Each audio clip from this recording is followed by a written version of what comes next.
We recently reviewed the Lazrus wedges and we were so impressed that we had to try out their putter. So let's get to it.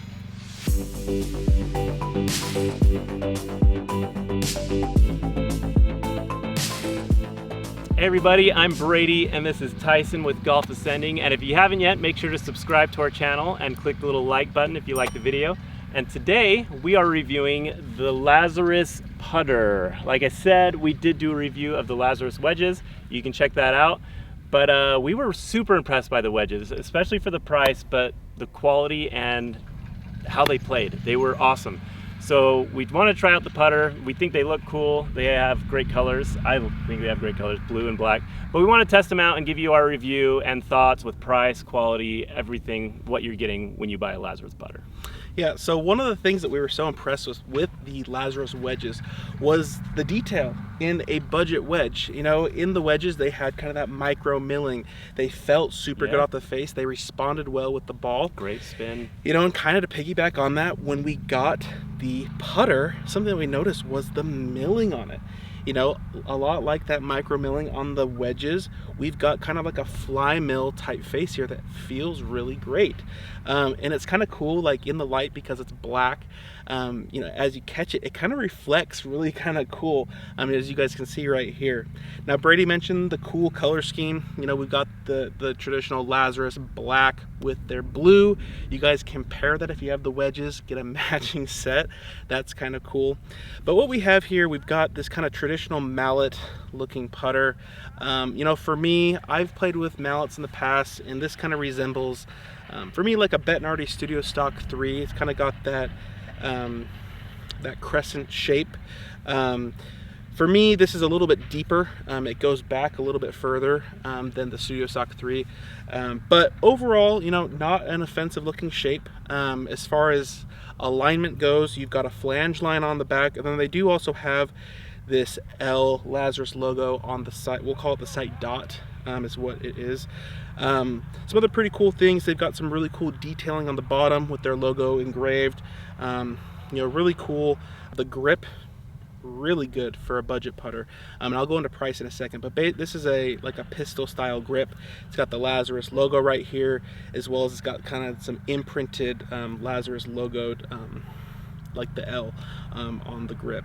One thing that I did notice is that it is kind of short, and what's unfortunate about buying a stock putter that's budget is that you don't really have options to customize anything. You're gonna buy, you know, when you go to Lazrus, you know, the website, you go buy it, you go say, I want putter, you put putter in cart, you click buy now, and then you end up with this in the mail, and there's no, you know, I can't choose if I want a 35, 34, 33, and what I notice is it's actually, I believe it's around, I want to say it's like 33 and a half or something like that. It's a little shorter. You know, I currently play a 34 and a half, and this is well over an inch shorter than what I currently play. But, you know, no big deal. You can throw an extension on here, like it is possible to do if you need it taller, or I guess longer. It is possible, you know, to safely remove the grip if you go to a professional. But my overall thoughts, you know, I'll get into those. I'm gonna let Brady kind of talk about, you know, his likes, his dislikes of the putter.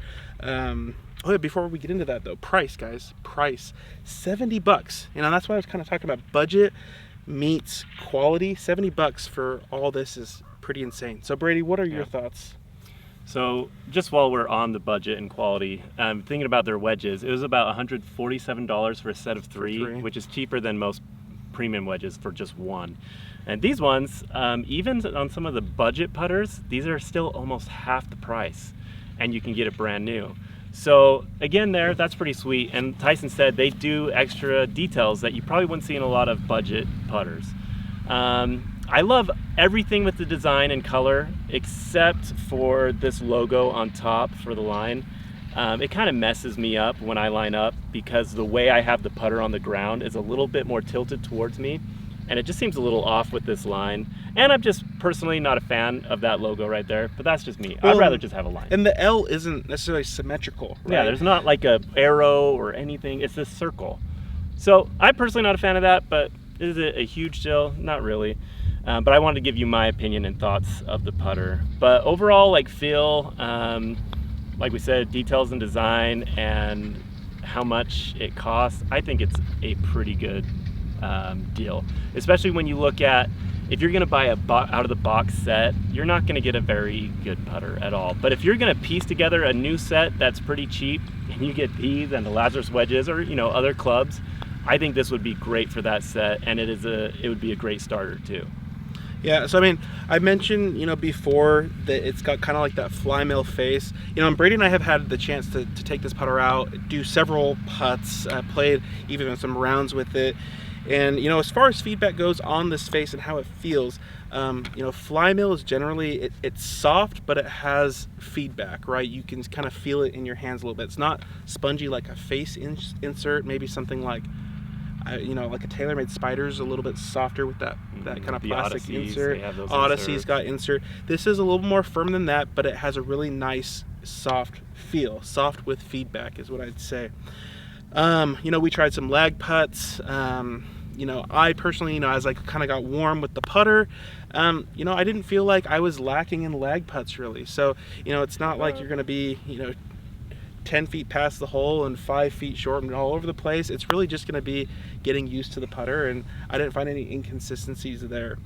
Same thing with the shorter ones. Again, like I feel like this with all putters is you just need to get to know it. You need to become best friends with the putter, because if I really wanted to and I wanted to throw this putter in the bag, I could do really well with it. I just got to put in the time and practice and get to know how it feels and how it responds off the face. And from what I could tell, everything was consistent. There was no, flyers off the putter. There was no dull hits. It was all pretty consistent across the face. So, overall, I think it's a great putter. Doesn't just look good, it performs well. For me personally, I am a blade type user as far as a putter goes.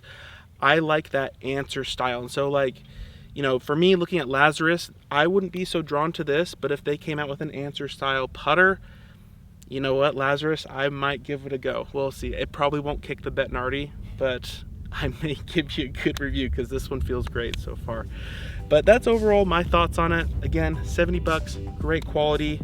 There is a lot of detail in here, but if you guys like the video, make sure to hit that thumbs up, subscribe, let us know what other products you guys want us to review down in the comments, and we'll see you guys next time. See you next time.